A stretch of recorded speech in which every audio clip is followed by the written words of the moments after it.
See, that's what I got now. See, kind of that. Okay. And so all of a sudden I'm starting to look and I'm seeing this, and I might have throw it to it's going to flop over. I don't care because I'm finding something out here. Something like this undercut here looks like it can be really nice, isolating this area, then this area in there. So I'm going to capitalize on those things and see where I can take it. Okay, which would probably be down. Let's see what happens here. Okay.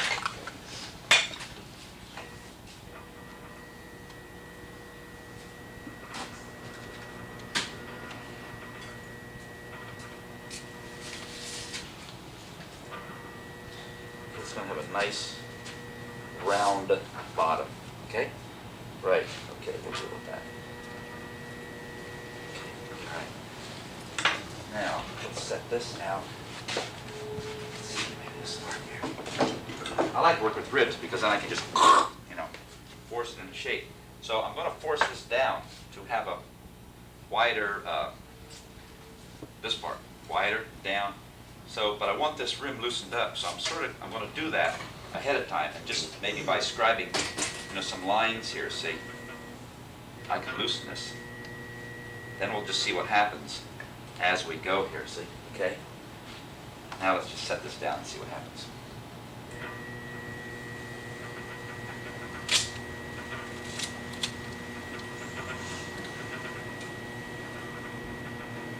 Appears to be just a tad soft. It's all right. I have to go a little more gentle. That's what's the problem. I was going here. Okay.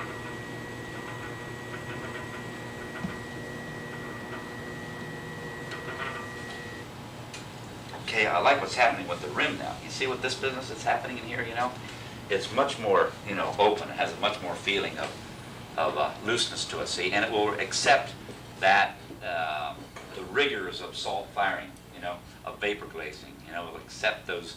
A good drip would help it a lot, I like those drips. See, I put them on now. I don't trust the kiln to do it anymore, So I've taken a lot of times I used when I first started doing this.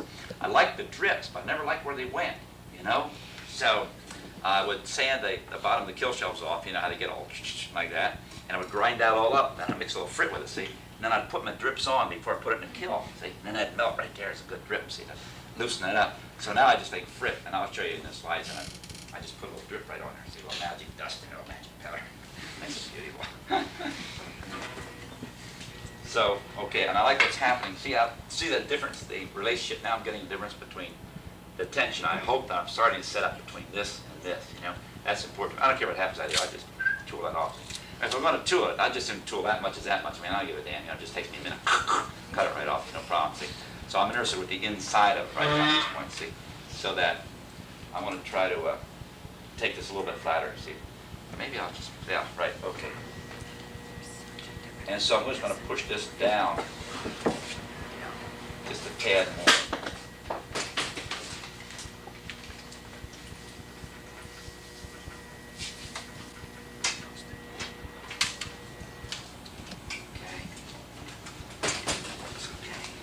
Then I'll come back and we'll cut this one, and then we can, I'll do that later. Okay. Cut this off again. Okay.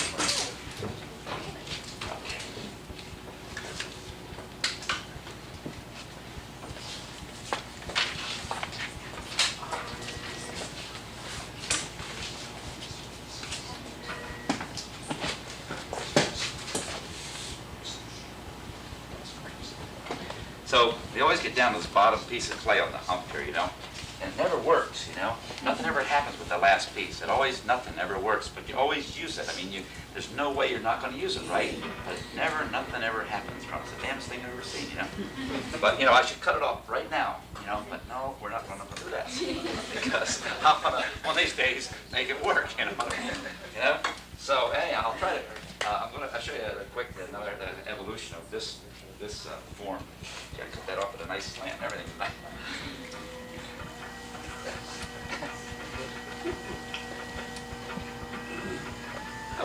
I'll do a couple of these, but this one I'll do this way, and then I want to do a couple of these because I want to do something with it tomorrow. Okay, so you just have to be, I repeat myself, it's a little boring, but, yes. So then, what happened was, after doing that, this is really not that. try sometimes when the clay is too wet with the last piece, throw this form again. So I get it, drag it out like that, you know. Yeah, in the workshop. All right, thin it out here. Hold on one second.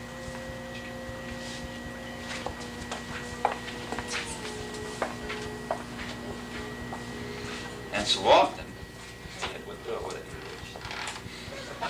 It would fall down. It would fall down. You say, oh, well, that's not good. So you start folding them up. Well, you start flipping it up and you say, wait. Look, see, there's something happening here that's kind of enjoyable, you know. So you go through a time period of folding the things over. And the pieces are really about folding them over. They're really about having a good time, not really much about the pieces, but about folding. And that's okay, see. Say folding them over, you say, wow, look at that, that's all right. Holy mackerel. Good there. Bring around and you say, well, this side's falling. So we're going to catch that. So we, you know, so you get that side falling, going down like this, you know. And you say, holy mackerel, you know. Now I got this thing, see, it's another form. Look at that possibility, see. And if you look at with the profile, you know, you have this possibility here too. So depending on how you throw this, when you fold it, how much of this you'll have, you know. So it opens up a whole new, now again, possibility of forms, you know, which keeps you going, see. And so this all starts to fold. So I got to fold out this sucker, you got to fold that over too. It's all starting to fall over. And so you put that here like that and say, oh, wow, look at that, a square fold. All right, and you get off on the fact that, yeah, just threw a square fold. Wow, that's funny. That's a really good idea, see. And you look at these square bowls, see. I don't know if it's going to work. See, so now I have a square bowl. I say, wow, that's neat, but it's really about being a square and having fun. It's really kind of a dumb-looking form, you know. But the possibility is there, the possibility of the square, you know, enclosed, doing this to the circle and the outside of the square, you know, form. So there's a lot of possibilities there. And what it does better than that, it opens up your head to the wheel, you know.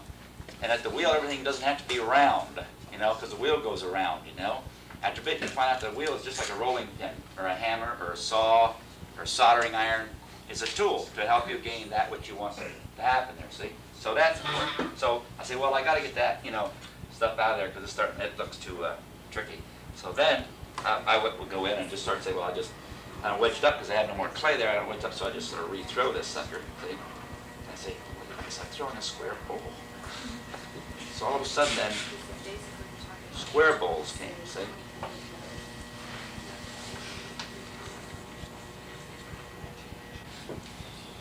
So then, you see, this starts the concept of the square bowl, the square plate came. And so they all developed, you know, from, you know, this round bowl, and they kept going to do, see? And we'll do something with these, all right? I don't know if this is going to work here.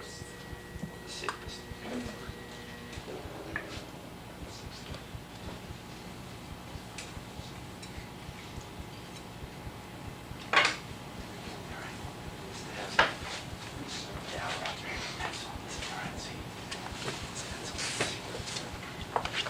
Loosen that up a little bit.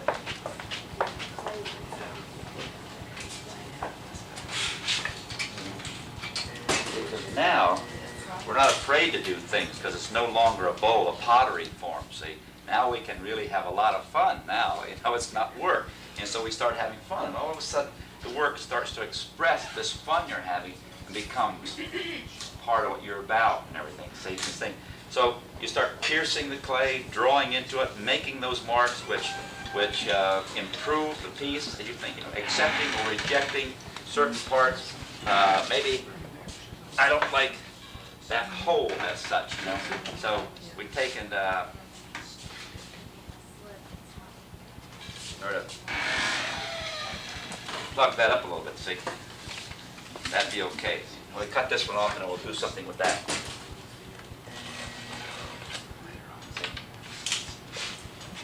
And we'll just put this one over here someplace. We'll do something with this stuff later on, all right?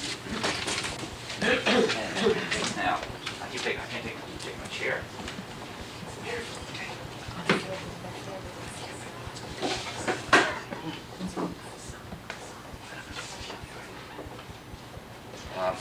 Do you mind if I just just make one more of these or two more of those just because I want to deal with them tomorrow. Would it be all right? No, it's a little bit.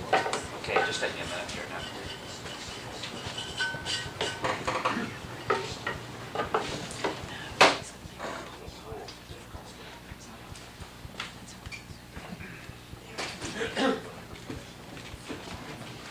Oh, this is a bad wedging here. Most wedging tables are so high that you're up here, you know, and it's good for the pectoralis, but it doesn't do anything for your gluteus maximus or trapezius or nothing, you know.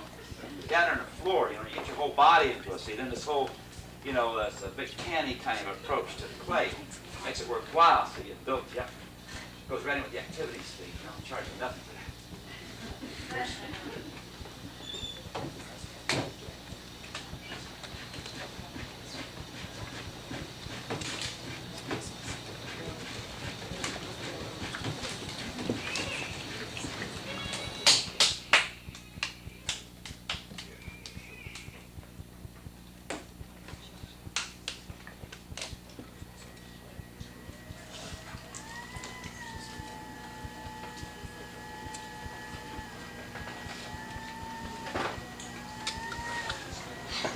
Honey.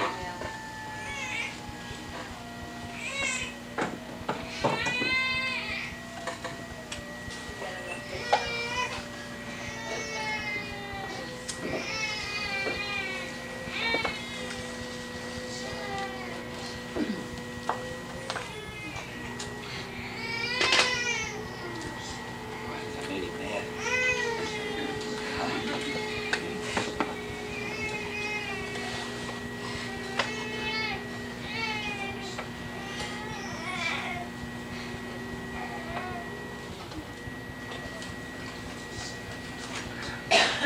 So what I try to do is, you know, get a sort of tension, you know, built up in these forms.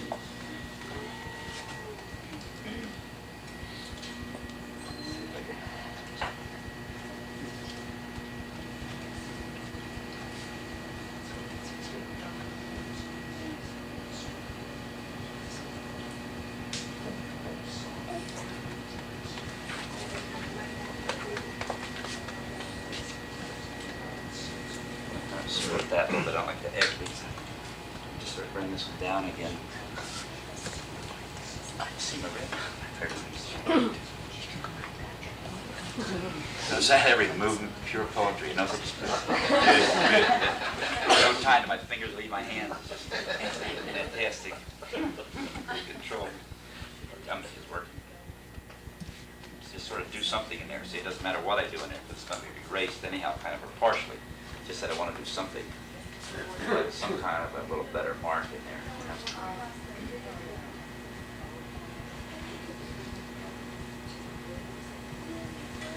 See, so I'm setting that down, but I'm not just bending it down, okay? I'm throwing it down, see?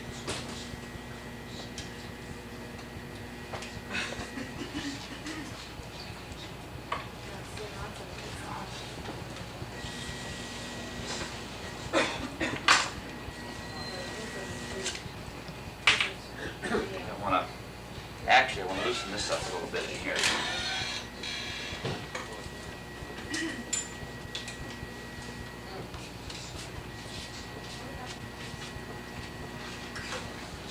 See, is that better? How nice? A little more loose. This is a transition to the end. It just doesn't say end. You know, that's one of the hard things to do, too, with your work, you know, is to make it end, to make something end, to finish it, you know. So the piece says, I here, this is where I am, I end, that's it. A lot of pieces you look at and you say, gee, I wonder what else happened up here that they cut off. You know, it looks like you ran out of clay. That's, a lot of times, that's why you end, you know, because you run out of clay. I don't think that's a good enough reason to end a form, just because you run out of clay, you know. If you needed more clay, put some more clay on it. You don't need that much, cut it off, see. But you don't, you end because of an aesthetic reason. That's why you end, you know. Your aesthetics, see. See, that's the important thing. It's your aesthetics, not my aesthetics or your aesthetics, you know. It's your aesthetics that are important, see. And you all have your own aesthetic, see. That's what people have. No kidding. I was talking to Alan, we were talking the other day, you know, or yesterday. The other day, it seems like a month ago.